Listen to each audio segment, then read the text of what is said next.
Hello and welcome. This is episode 9 of Voorhees Tiger Vision. I'm your host, Mondre Allen. We're here with the coach, head men's basketball coach at Voorhees College, Coach Cabral Huff. Coach, how is it setting in to hear that as the title still? Are you still getting used to it? Nah, I'm all in, baby. I don't have to get used to it anymore, man. As a whirlwind as it's been with games, recruiting, campus stuff, it's all in. I don't have to get used to it anymore. You are full-fledged adjusted now to the new role and the new position, right? I am. When I'm walking around or in the town of Denmark and somebody says, "How's it going, Coach?" I understand now. They know who I am. They know the face, and no more trying to get to know everybody now. Yes, indeed. Yes, indeed. I love it. I'm still getting accustomed to saying that. Head men's basketball coach, Coach Cabral. It makes me happy a little bit every time I say it. Like every time I write it out for the title of the show, it brings a smile to my face. Like, man, my guy did it. We here. We in here. Appreciate you, brother. I appreciate you.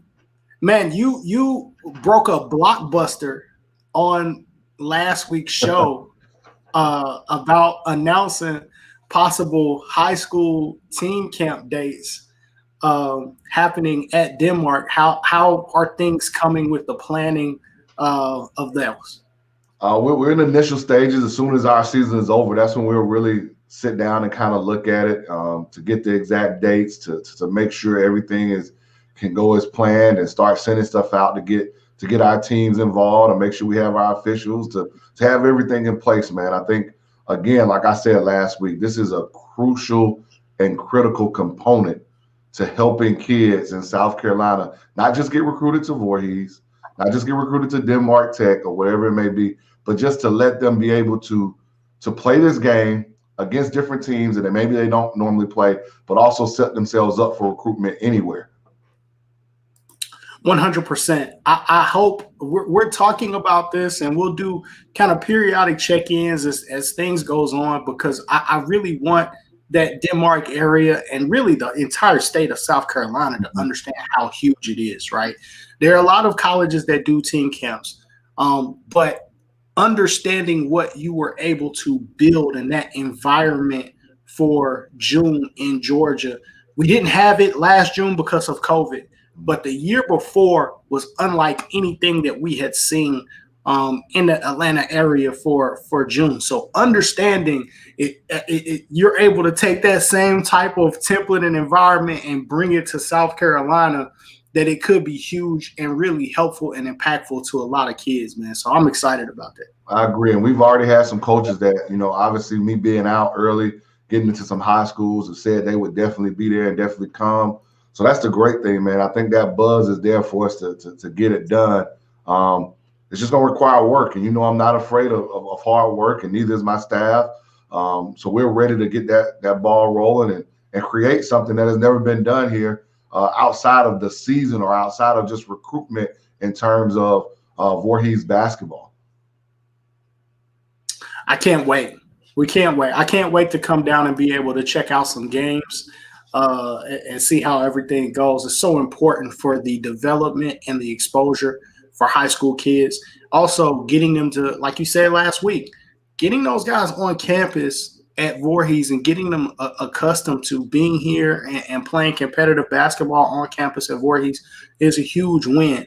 You get kids on campus that may have been a little harder to get on campus during different circumstances. So getting high school coaches familiar with the program, I think that's a huge win for the university. Getting people to see our campus, period, getting kids to see our campus, it works hand in hand. They get to see us, we get to see them. And I've told people, anybody that'll listen, you're not just getting recruited by a school that's looking at you. That coach can tell somebody else about you. We on this show have had that discussion about Maurice Howard and how CY made the connection with me when I was at Alcorn State to make sure I recruited Maurice Howard. And Ironically, Maurice Howard becomes the all-time leading scorer, three-point shooter in Alcorn State history. So all it takes is one coach, and all they got to do is make a phone call. You can't play for them, or maybe you might be better than their level, but they can make a call to somebody else. 100%. Coaches are a tight-knit, very tight-knit community. We see it on the recruiting trail all the time. When you see a certain offer from certain people, it's like, oh, yeah, this guy, you can kind of put it together if you understand what's going on behind the scenes. So I think that's going to be a great thing. Coach, I wanted to ask you a couple of things. There's a lot of conversations going on in the community about contacting coaches, and as we talk about recruiting, it's a lot of people feeling like, hey, kids should advocate for themselves and reach out to coaches. So it's a lot of conversation about when a parent or when a child should reach out to a college coach. So I felt like this would be an amazing topic for the show because not only have you been a head coach at the college level, you've been an assistant at the college level in multiple stops, but you've been a coach at the high school level and had tremendous success at the high school level as well. So you've handled this from both sides. So would love to get some of your thoughts on when a non-coach, I'll say that, when a non-coach, so we're not talking about a high school coach, we're not talking about an AAU coach or director at the AAU level, when should a non-coach reach out to a college coach about a specific player? I will never tell a non-coach not to reach out because you never know what can happen. But I will say that it's always better to come from the player because what we're trying to produce, whether you're a men's coach or a women's coach, you're trying to produce adult men, adult women. So you want to have that get up and go, that person that really wants it. You want it to come from the student athlete, to let them send that email. If they have the email, or if they somehow have your cell or something like that, you want them to make that initial contact and see how they write that email and how they put it together with their highlights and what they're looking for as far as playing at the next level. Nothing against a parent doing it. I understand a lot of parents are just trying to help their kids, but do it where your son or your daughter can send that email. Help them with that process. And certain language, whether you're a high school coach, an AAU coach, a trainer, a mom or dad, or even a kid that probably should never be in that email or that communication with a coach is, I can play at your level, I'm better than your level, or I can play in your league. Those are 3 red flags that college coaches really don't like when they see it. And they don't like it because when they see I can play at your level, many times they haven't seen that level. Whether it's the NAIA level, whether it's the D2 level, the JUCO level, D1, they haven't seen enough of that level because most times the only level that a lot of people are seeing is the level that's on ESPN, on CBS, on the weekends. So you haven't seen enough of our level to know that your son or daughter could play at our level. So that's why I say you got to take that out. And they can play at our level, but you don't want to say that. You want the coach to be able to make that determination of whether they could play at your level. And then if you take it a step further and say, I know he's better than your league, or he's better than your recruits, or anything of that nature, that's kind of a slap in the face to the coach and his staff about what they're trying to do. So you just want to make sure that you're using the right kind of language, allowing the coach to make his own determination, his or her own determination about your son or daughter.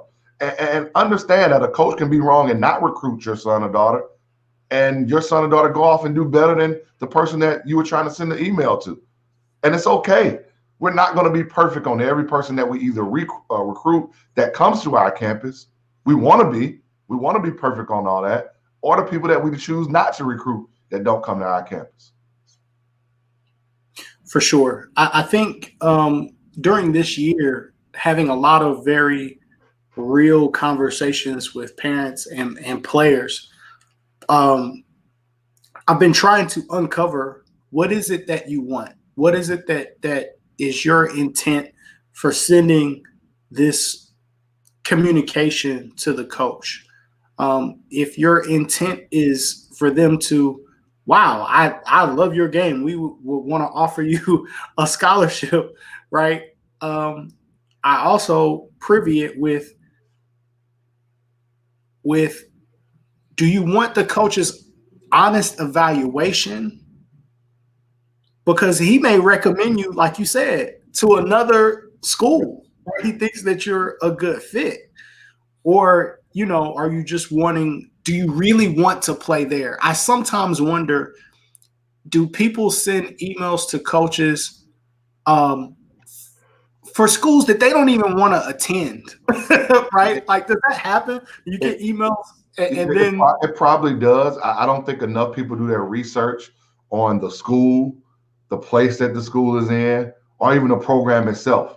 So before you send an email as well, I would suggest that you start doing some research on that school and see if it's even a place that you want to go. Because as I tell all my recruits, and I'm not afraid to mention it, one of the first things I ask them, if you're looking for a big city, are you looking for a fancy gym, then Voorhees is not going to be the place for you. But if you've done your research, you understand that. And you understand that's not what you're coming to this school to look for. So once you start doing your research on whether you want to go to a big city or a small town, whether you want to be in an urban setting, in a city or a rural setting, whether you want to go to an HBCU or not an HBCU, all those things matter before you start sending that email out. Then once you break all that down, you got to make sure that this is a place, if you do not play basketball, that you can go to school there and you're fine. Because what happens if basketball stops? Like, you don't just want to choose a school just because I can play basketball there. Like that's kind of my mindset when I talk to the recruits that I'm trying to recruit, or I talk to parents when they're looking for schools. You want to go to a school where you're going to be happy that you're going to that school, period. Especially I'm thinking about my recruits this year. Like, they had to be happy coming to Voorhees, period. Not just because they could play, but happy because things are different right now. We don't have everybody on campus. We don't have the normal campus setting that we would have. So these guys had to choose Voorhees because of what we're about, and they wanted to be here. And lastly, you've got to do some research on the program. And it's not saying your son or daughter isn't good. They could be a doggone good guard. Because many times most coaches are getting information about guards, whether you're a women's basketball coach or a men's basketball coach.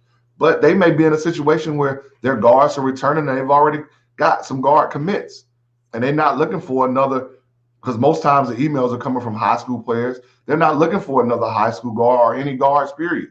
But if you've done some research and looked at their roster and looked at, maybe, because I think you can find it if you look hard enough, maybe who they've got committed.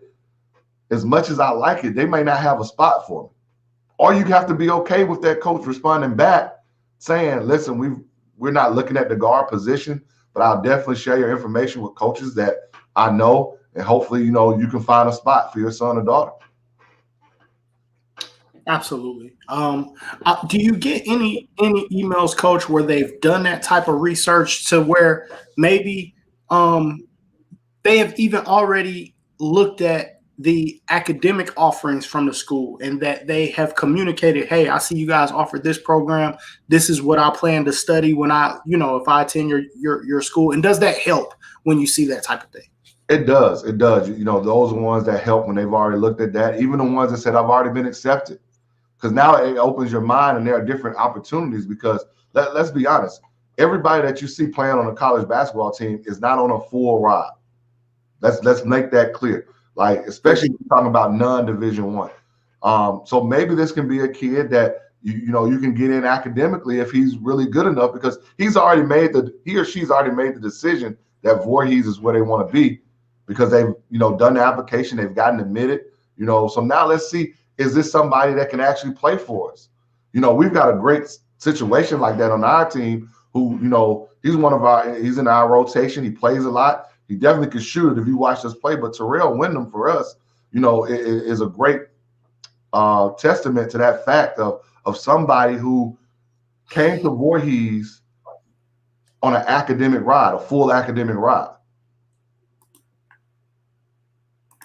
Gotta, hey man, you gotta love the academic money. I've been having that conversation with some kids as well. Of listen, you make the college coach's job, and I would say this to parents when communicating with a college coach: make his job as easy as possible. Yep. When you send him your highlights, take the time to put your best plays in the first 30 seconds of the highlight. Make sure that there are no profanities in the music attached to your highlight. Make it his job as easy as possible because, Coach, I can't imagine. I'll just let you say it, Coach. About how many of those emails are you getting a day?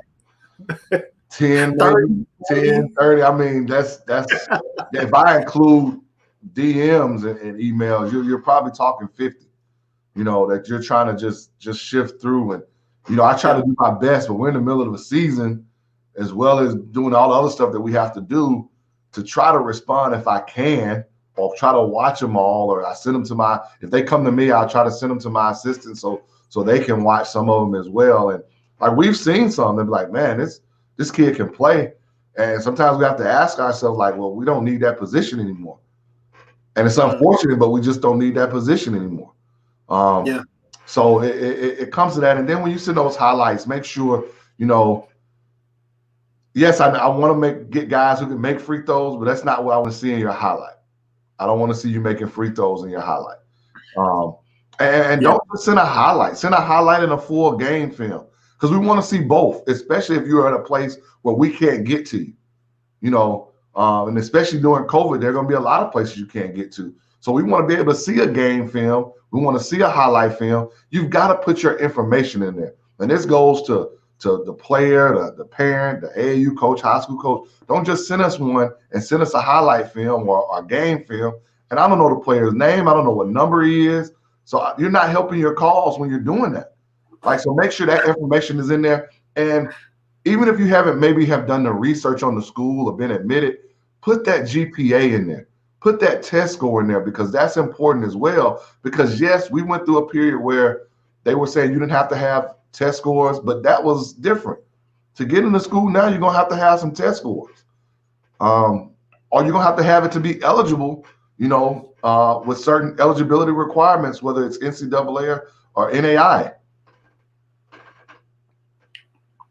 Got to make it as easy as possible. I'm glad you brought up the test score conversation as well, because we are nearing that time. Like you said, COVID, a bunch of cancellations for testing, but as of now, those dates are reestablished and back on the calendar, and thus the expectation that kids are taking those entrance exams. You can make it easier for a non-Division I school to offer you a scholarship if you've taken a test score and have a GPA that's high enough to receive some academic money. Then now they can say, well, you know what? I really like this kid, and now I don't have to throw so much money at him or her, because they're going to get this academic money from the school. Please understand, that's not going to change how many minutes you're going to play, because you're not on a full ride. If you can play, you can play, whether you're getting athletic money or not. 100%. That helps get you to that point of being in practice, suited up with the blues on, being able to compete for your position. No, I agree. I think that's great information to give to parents and kids. So kids, just make sure that just a quick recap: GPA, your test score, your name, your uniform number. If you don't attach full game film, at least put a line, hey, full game film available upon request in your email. Do some research on the school. If you know what you would like to major in, make sure you add that research in the school, in your communication with the coach. And for your highlights, put your best plays up front. The plays that tell the coach who you are as a player, try to put those up front. If you're telling me you're a shooter, don't have something else been the first 30 seconds of what you do. Because that email said he's a knockdown shooter. Well, I want to see that if that's what I'm looking for based off that email. And I will say, personal preference to me, I'm not a college coach, but people send me highlights. And so my own personal preference, I love seeing defensive plays and assists in highlight tapes. I absolutely love it. If you're getting assists and you're dogging the ball full court, whether it results in a turnover or not, I love those at the beginning of a highlight. That's just me personal. They may not get you an offer from Coach Huff at Voorhees, but they will get airtime on Love of the Game podcast. So you can take that back now. If you ever go watch and pull up one of our players, Ezekiel Williamson-Bay, and you go watch the highlight film, there's a lot of court vision and dogging somebody on defense in his now. And I love it because his game backs up the highlight tape. It does. Zeke's game backs up the highlight tape. He dogging the ball for sure. But no, Coach, I definitely appreciate the insight. I feel like that's very informative to a lot of the parents that watch and understand, so that when they communicate, they understand how to communicate. Coach, last one. Is it best to communicate via DM, or is it best to try to officially go through email? Email may be best, because dealing with DM, and like if I don't follow somebody, it may say message request if I'm thinking about Twitter, and I may or may not look at that because I don't follow those people. That email, you're going to at least have to click on it and look at it. So I would say email first. If you're going to DM, maybe shoot them a message live and say, hey, Coach, I sent you something, or can I send you something if you don't mind? But I will start with an email, because every coach has an email that you can send information to. Got you. There you have it. Prospects, you got a go-to. You have a perfect guide to understand how and when to contact a college coach at the school that you want to attend. So let those emails fly, but have the correct information on the inside. So, Coach, we are moving through and getting ready. Well, before we start talking tournament, you see, Coach, I'm already ready to start talking about tournament. We're making a run.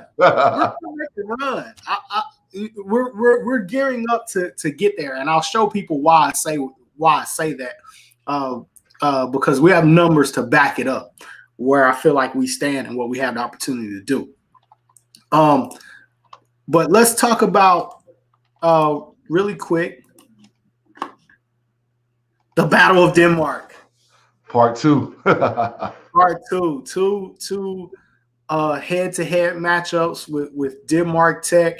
A little chillier outside, I would imagine. So no barbecuing this time, right, Coach? No barbecuing this time. It was at our home floor, but I really thought our guys did a great job. I thought for probably about 30 minutes of the 40-minute game was our best defensive effort of the year. Obviously, you see at the bottom, we held them to 31% shooting from the field. We made 12 threes. We shot it really well, almost 60% from the field overall, almost 55% from three. Every player that played in our program scored that day. So I was really proud of our guys, especially after a tough trip to Middle Georgia, where we were leading at halftime, and they made a run there in the second half that we couldn't overcome, to come back, bounce back, and take care of business on last Saturday. So really proud of our guys, especially on the defensive end, of how we were locked in and ready to go. Fantastic job by the entire team. We talked about last week how important the Battle of Denmark is, and that partnership and rivalry that you guys have with Denmark Tech. Always great to get a win. Yep. No matter what, always great to get a win. But we want to continue to build that rivalry. Alumni is going to be off the chain next year. We'll be post-COVID. We'll be through this stuff. The Battle of Denmark is going to be one of the games that you want to have circled on your calendar. You get 2 chances to get it done. I believe it'll always be home and away, so we'll get 2 shots to get it done. All show up on campus. Come check out a game and celebrate basketball going on in Denmark. I think it's going to be great. especially if you can't come to homecoming. You know, second week of November. That's it all the time. The second week of November, basketball homecoming. We don't have football, so this is where you ought to be post-COVID. Hey, that falls right around my birthday. My birthday's set in the second week of November, man. Like, listen, a lot of reasons to celebrate. Hey, just come on down, spend that Saturday with us for homecoming. You can head to Charleston. You know, head to Charleston, spend a good weekend on the beach if you want to. Listen, I just feel like if I come to Denmark, I'm gonna eat fried chicken and barbecue, and I don't feel like I should be eating both, but I'm going to. I'm just telling you right now, I'm gonna do it. You're gonna splurge. You're gonna splurge. In the midst of all this stuff, Coach, it's great to get a win, but in the midst of all of this, COVID still rears its head. It's wreaked havoc on schedules for countless numbers of schools. Right? We could probably give more schools that it's impacted than schools that it hasn't impacted. I don't know if there's any school that hasn't been impacted schedule-wise for COVID, but we had a cancellation, Coach. If we want to talk about how things are going and what ended up our cancellation versus our rematch with Talladega. Yeah, we were really looking forward to Talladega coming here to Denmark and playing tomorrow. And it's unfortunate that our game had to be canceled due to some COVID protocols, not on our end. We're good here at Voorhees, but on their end. And, you know, our job is to keep our athletes and keep this campus, this little mini bubble that we have, safe. So it's unfortunate that we had to cancel that game. And it makes, you know, that's 3 straight games that have had to be canceled due to COVID because of us. You know, we were supposed to go down to Miami, Florida and play back-to-back for Florida National on Monday and Tuesday. But we learned last week that those games had been canceled because they had canceled their season because of the numbers were so much on the rise down in that area. So COVID has kind of impacted us, especially this last week. But, you know, our guys were disappointed is that, you know, we got the information and we just found out about it today. I told my guys probably a little bit before the show, and they were disappointed because we really feel that we're moving towards a great point in our season. We're ready to take that leap to get over the hump.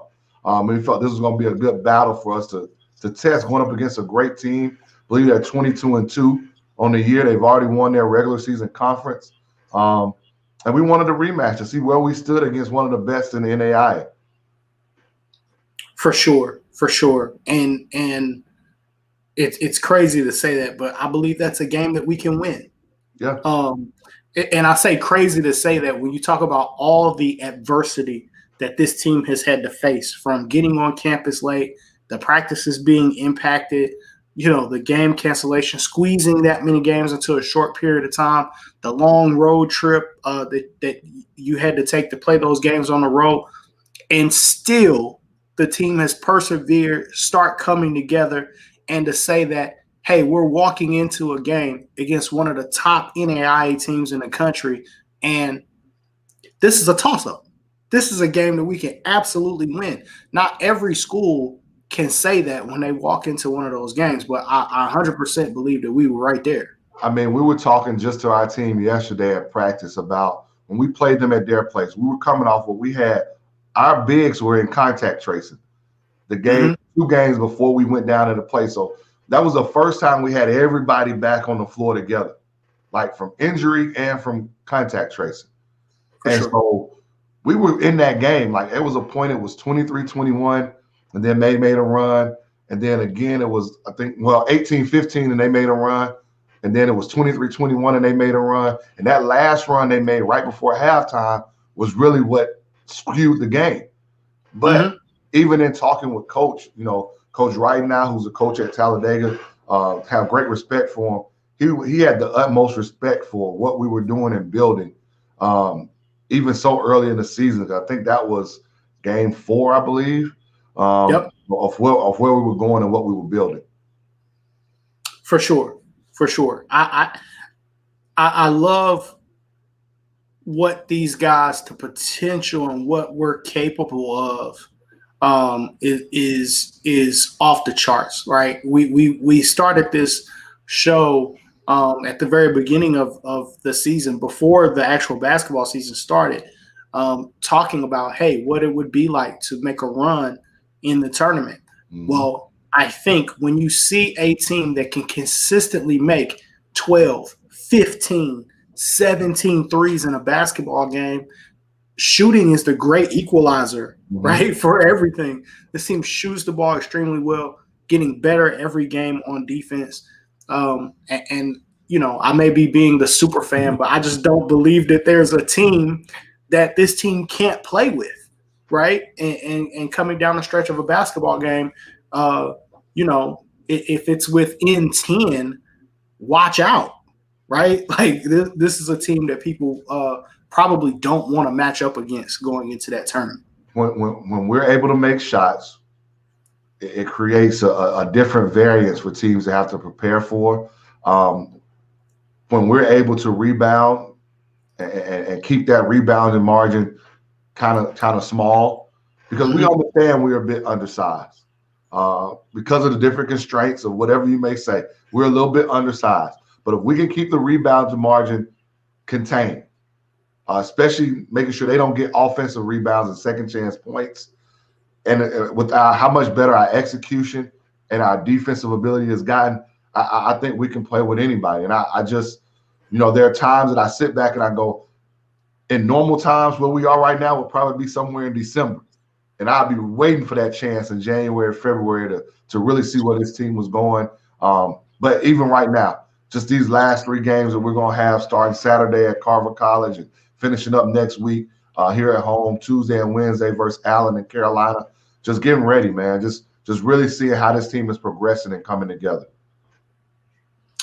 I want to make sure that we touch on something before we go too far with this conversation, is that I want to make sure that people understand what these young men are up against with all the challenges that come with this type of season. One thing that's not talked about nearly enough, where we talk about the records and the percentages and all that stuff, we don't talk as much about the mental component and the mental health of the players going through this challenging time.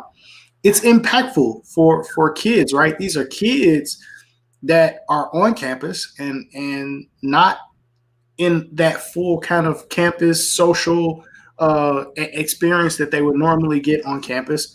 Games are sometimes played in front of fans, sometimes no fans, right? And which those players feed off of that energy from the crowd at times.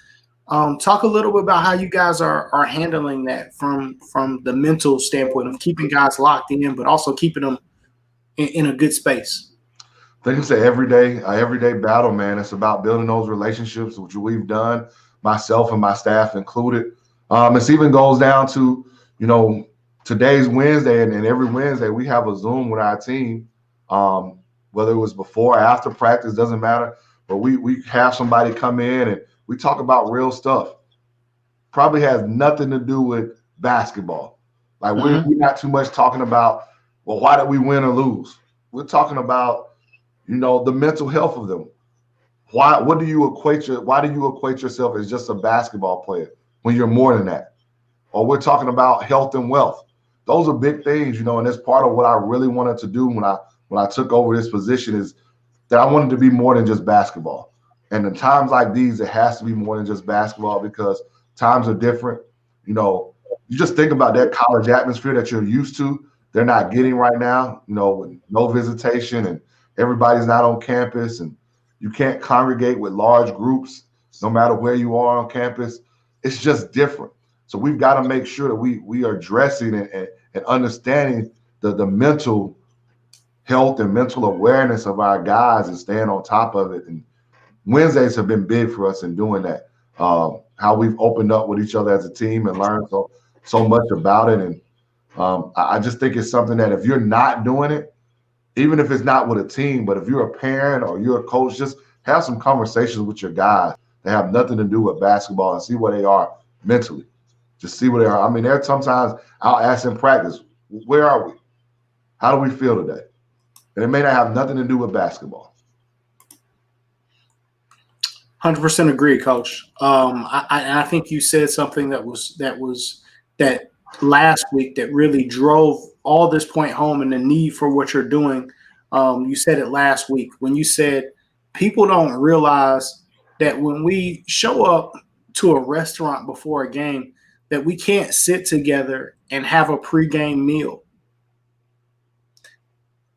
That is people who are outside of basketball may not understand how huge that or impactful that can be for the entire season, that you can't have a pregame meal together. That's part of how your team bonds and comes together, especially when you talk about road trips, being able to go out and eat somewhere together before the game or after the game, of how much that you can come together.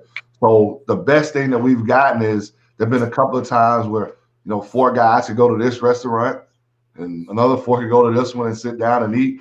But there have also been times where you've had to get it on the go and we have to eat it on the bus just because of COVID. Like we talk about mental health, that's different. Never has that been done before. So those are things that have to be addressed and noted. And, the sooner, hopefully, that we can get out of this pandemic, the better it will be and get back to some normalcy. I don't think everything should be normal. I think there's some things that we've learned during this pandemic that should be changed. But there are some things that we do need to get back to normal with. And one of those is how we bond as a team. I agree, Coach. That's huge. And the university, I feel like, by the way that you're handling things, the university is lucky to have you there. Those kids are better for it, for having you there. Somebody with that type of leadership that understands that type of challenge, right? Talk about challenge. I'm gonna give you a crazy story, Mondre. So I hope my assistant James is listening. So I used to be a director of basketball operations at Georgia Southern. When you're in that role, itineraries and where you're eating and how you're getting there, that's probably the biggest part of your role. And when you get to, lower non-D1 schools, assistants take those roles on. They have to do it all. Sometimes the head coach has to do it as well. But during this pandemic, we went to Carolina University and had to play. And North Carolina has very different rules. I mean, they shut down at 9 o'clock restaurants. And we were in scramble mode. In a normal time period, that could have been, especially after a tough loss, where a head coach would have been blowing up at his assistant about why he wasn't prepared, but it wasn't nothing James could have done any differently. I mean, we tried every restaurant, and eventually we found like 2 restaurants that were next to each other, Subway and some other restaurant. And some kids went there and other kids went there. But we had to try about 5 different restaurants to see if they were open. I mean, when Cookout and Sonic aren't open, you're in trouble. You are in trouble when Cookout and Sonic are not open. You're 100% right.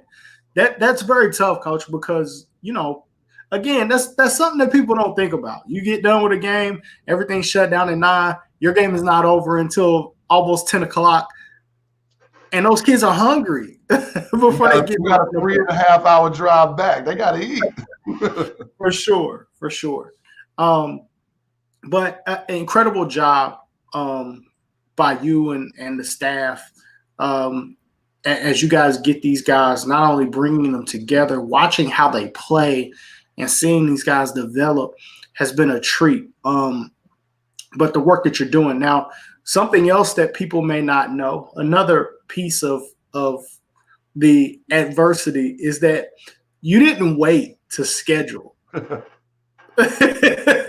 Like you scheduled, and when I say schedule, I'm talking about the toughness of the teams that you took on. You could have taken this job, understood the situation that you were going to be put in, and then tried to put as many cupcakes on the schedule as you possibly could to rack up the wins, but you didn't do that. You took on a lot of tough opponents, and you end up with the number 14th in the country as far as strength of schedule and the number 1 RPI in the conference. Coach, you want to talk about that a little bit?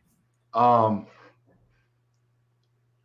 of it was because we didn't start playing in January, but part of it was because your vision of a program, a vision of where you're trying to go isn't just about right now. You got to look towards the future. And I knew that the only way we're going to get better, especially in a compacted time period, was to play tough teams. I did not know that up until this point, until we saw it the other day, that our schedule and realize we haven't played as many games as other teams in the NAI have. But based off just the teams that we played so far, our schedule ranks 14th amongst all teams that are playing in NAI in strength of schedule. And that says a lot to have lost 4 of those games by combined 13 points. Been in others, the Middle Georgia game, the score doesn't tell you what how tough the game was, situations like that. So it's a testament, to where we're going, what we're building. And I'm never afraid to play people. I think that's the only way you're going to get better. I think that's the only way you're going to truly compete when it gets down to the conference and gets down to tournament time.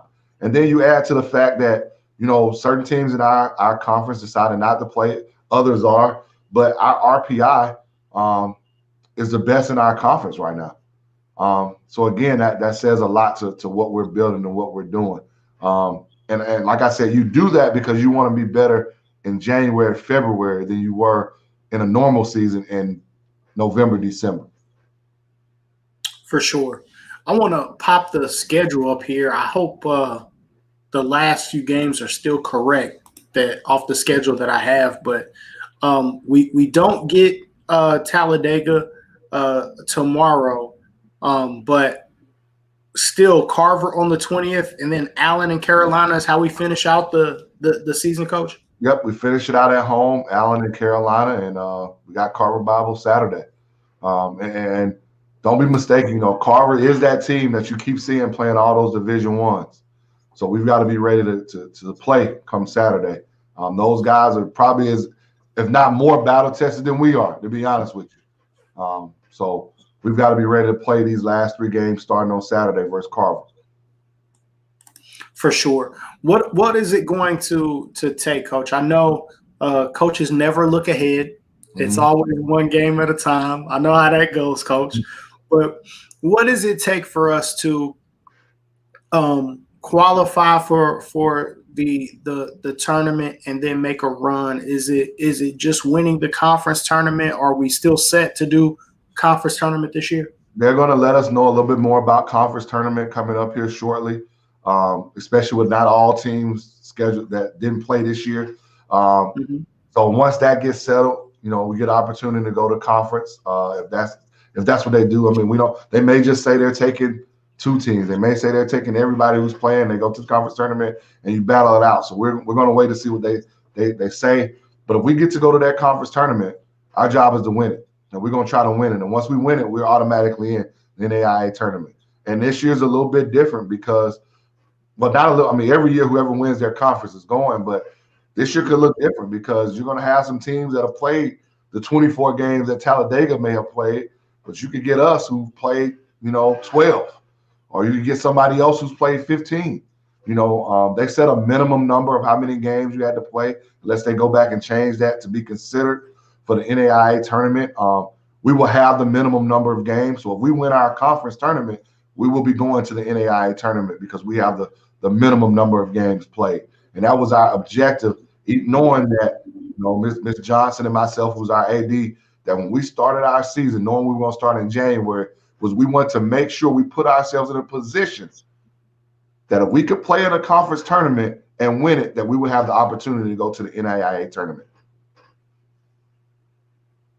For sure. I believe that it's going to happen. I hope that they just allow everyone to kind of battle it out after everything that it's taken to get to this point, getting through the season. I would love to give that opportunity to let you guys battle it out. I think we're in a great spot to come out and win that tournament. And we've got a little size back now on the roster. Let's talk about that, of getting some size back, some much needed presence on the inside. I mean, obviously, Willie Big Hurt has been great for us all year. And, Joel Davis has stepped up, and although he's a little bit undersized, has been giving us great minutes at the floor. Obviously, Stat Levine has been doing a great job for us, along with Bryce Williams. But hopefully the addition of Julius Phillips, who, COVID just has been crazy, and He was a recruit that we brought in this year, 6'6" guy from Philadelphia that just had some COVID presented some issues with him being able to get down here from the Northeast, and he finally was able to get down, and he's been practicing very well for us, and we're just waiting on the opportunity to get that young man on the floor. He gives us another big that can rebound and do some things that we're excited to see. Definitely. I think a great addition to the rest of the guys. Like you said, Stack and some of those other guys that are incredible. But I think having another 6'6" athletic guy down there will help those guys do more of the things that they already do great. Right. And free them up to continue to do those things while it allows us also to close out those possessions with a rebound, have another guy that can help defend the rim and be a presence. So I'm looking forward to watching Julius play. It's going to be a great close to the season. I agree. Got to check in on some guys, Coach. Okay. Tyronn Bowie. How's my guy Bowie doing? Bowie's doing great, man. He has taken the leadership horn and kind of been that vocal leader that this team needs, and he's learning how to maneuver in that role. When I tell you that his heart pumps to try to win every ball game. I mean, he will do everything he can to win. He's one of the biggest. Him and Terrell Wyndham are probably two of the biggest competitors that I've probably been around in all my years of coaching it. But Bowie, he just does things that help you win, and he's about the team, and he's about work and getting in the gym. So he's been good for us. He's been really good for us. Awesome. We talked about Stat Levine earlier. Stat is the guy that I tell people about all the time that when you don't watch NAIA basketball, you don't realize that guys that are as talented as Stat Levine are playing NAIA basketball. Mm-hmm. And Stat is the guy that I'll always bring up like, yo, man, this kid will bust you down. Will come to your gym and do you for 25, 30, right? But we talked about Stat. I'll say this about Stat. We made a change probably about 3 or 4 games ago to give us some more production coming off the bench and to switch some things up.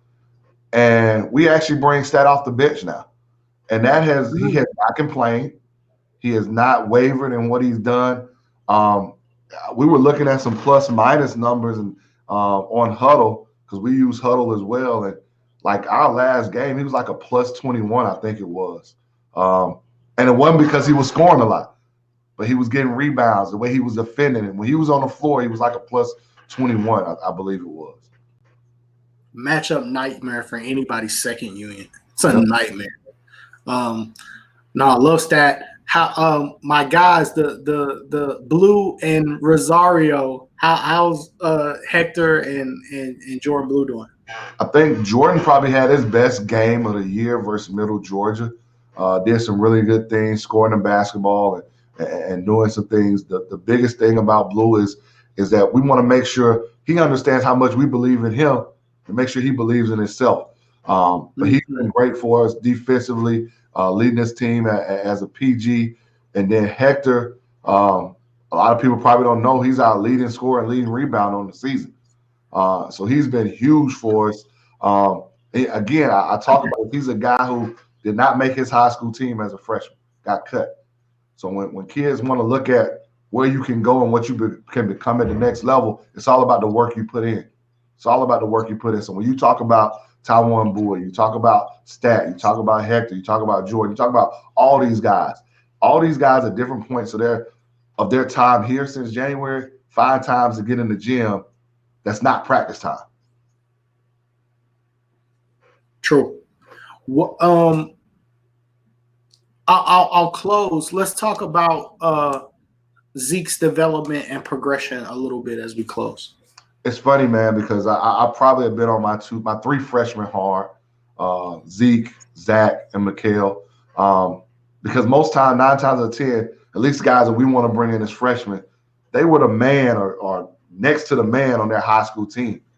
And to come into a college environment, everybody looks at the great freshmen, that we see at the Dukes and the Kentuckys and guys who come in as freshmen and they just get it done. But it's 90% of freshmen at other levels, it ain't that easy. Like you gotta be better. It's a grind. And I think, one of the biggest things that I got on Zeke and me and him had a conversation was don't get so constricted about how many minutes I'm getting right now, because it's a process. And today was a prime example of, we told him the things that we wanted to see him improve upon, which could help him get more minutes. And today's practice was the epitome of that. We had been telling him some things, and we saw it in practice today. And it was so great to see, because it meant the kid was listening. It meant that he wasn't tuning us out and saying, man, I deserve these minutes, da-da-da. No, he was saying, I'm going to grind, I'm going to get these minutes. And today's practice, early in the morning, showed exactly what we were talking about. There's a saying that freshmen just want to play, not understanding a lot of times what it takes to play. It's a little bit different at the next level, but my freshmen, including Zeke, are understanding what it takes, and we've got big hopes for all three of them. For sure. And I can't let the show close without giving a shout out to Bryce Williams too, man. Shout out, rocking with your game, bro. Coach, do we know what is the as we get ready to close, are you guys expecting the scholarship situation to be for next year? Are they allowing, was the NAIA guys being allowed to come back for an additional season this year, or is it going to be next year that guys are allowed to come back? Whether you're talking about JUCO, NAIA, Division II, Division, everybody gets their year back. So for next season.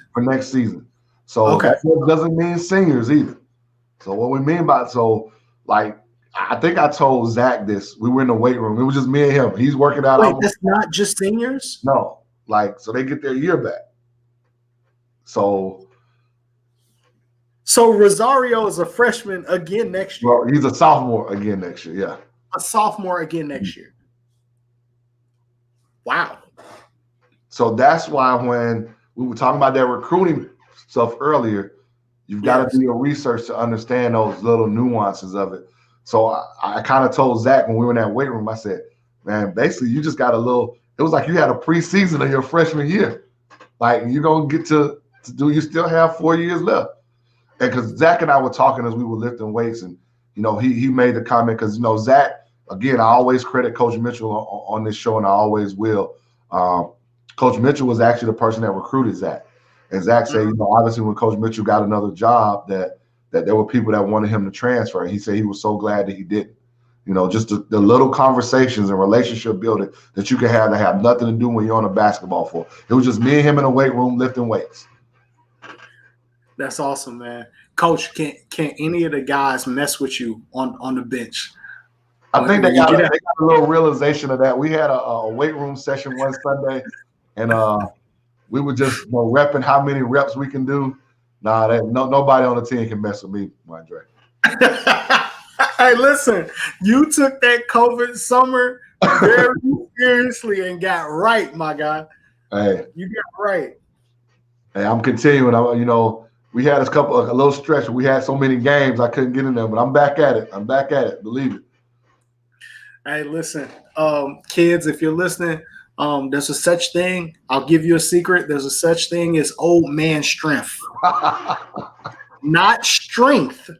Strength. I said that correctly. You listen. Some of these guys, man. I haven't got mine yet. I'm still waiting in line for mine. It's coming.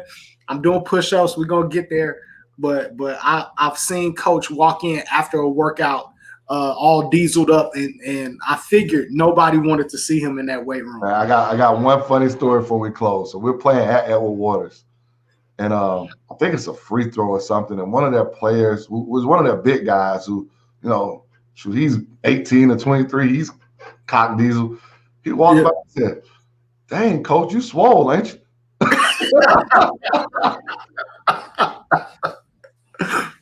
Yeah, buddy. Luckily my mask is on because he couldn't see I was laughing underneath it. Listen, Coach, we appreciate the time, man. I know you got to run around with the team and get those guys prepared for. Looking forward to seeing you guys back on the floor on Saturday. So of course, best of luck on Saturday against the game against Carver.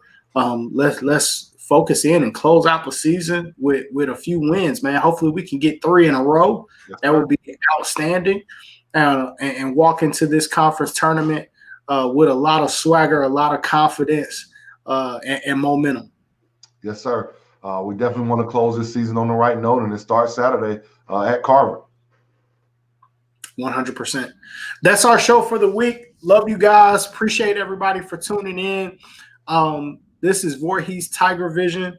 I'm your host, Mondre Allen, here with the coach, and we're out.